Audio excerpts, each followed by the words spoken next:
नमस्कार मु सस्मिता आपण मानक स्वागत करुच्ची सस्मिता महांती ओडिया रोसई रे।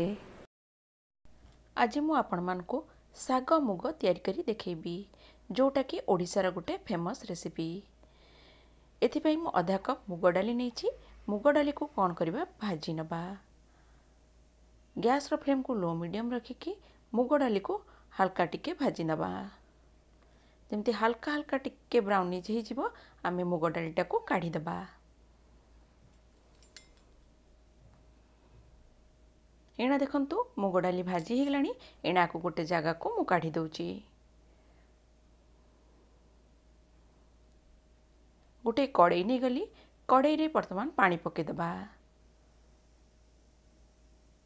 एथिरे टिके हळदी गुंड पके देली आउ टिके लूण पके दबा।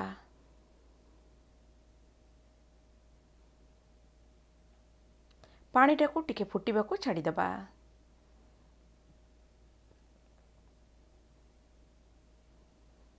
देखंतु पानीटा फुटिबा स्टार्ट हेलानी।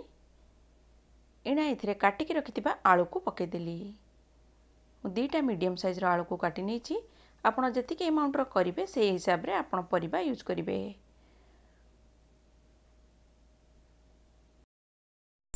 एना एथिरे सारू पके दबा। कखारू को काटिकी रखिछि ताको भी पके देबी।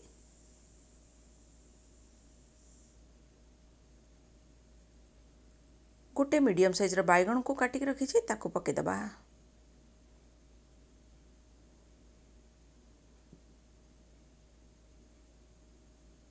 मुग डाली को भल भाबरे धोई देछि। ठंडा हला परे भल भाबरे धोई देछि।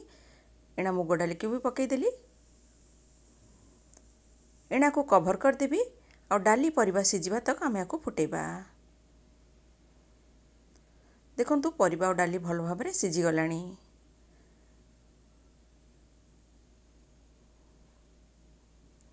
एना एथिरे काटिकी रखिथिबा साग को पके देबी। मुठी कोसला साग नेछि। कोसला साग को भल भाबरे मु धोई देइथिली काटिकी। एना को एथिरे पके देकी भल भाबरे मिक्स करनबा। सागटा सिजिया को बेसी समय लागिवनी। बर्तमान को कवर कर देली आ किछि समय छाड़ी देबा जेमति सागटा सिजि जिवो। 1 ରୁ 2 मिनिट भितरे लागिवो। एना देखंतु सागटा भी भल भाबरे सिजि गलानी। एना को मु गोटे जगह को काढी नउची। एथिरे एना छुंक लगेबा।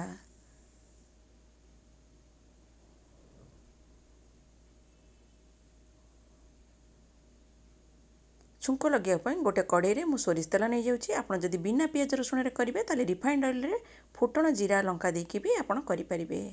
ना तेलटा गरम होला परे टिके जीरा फुटण आ सुखिला लंका पके देली। जीरा फुटणटा को फुटिबा पई किछि समय छाड़ी दबा। जेमति जीरा फुटणटा भलो भाबरे फुटी जिवो तापरे आमे एथिरे काटिकी रखिथिबा रसुण आ पियाज को पके दबा। आको हल्का गोल्डन ब्राउन हैला तक भाजिबा। जदि आपण बिना पियाज रसुण रे करिया को चाहथिबे तबे फुटण जीरा लंका रे छुंक लगेई परिबे।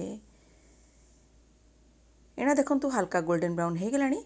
एथिरे एना साग मुग को पके दबा। एटा ओडिसा गोटे ऑथेंटिक रेसिपी आ एटा खाइबा को बहुत भल लागिबो आ करिबा मध्ये बहुत सहज। एना को भल भाबरे मिक्स करके गोटे जगह को काढी नउची। देखिले केते बढ़िया भाबरे आ केते इजीली आपण माने आको करि परिबे। आपण माने घरे आको थरे तयारी करंतु। आ जदि मोर वीडियो आपण मान को भल लागिला तेबे मो वीडियो को लाइक शेयर करिया को भूलंतु नै।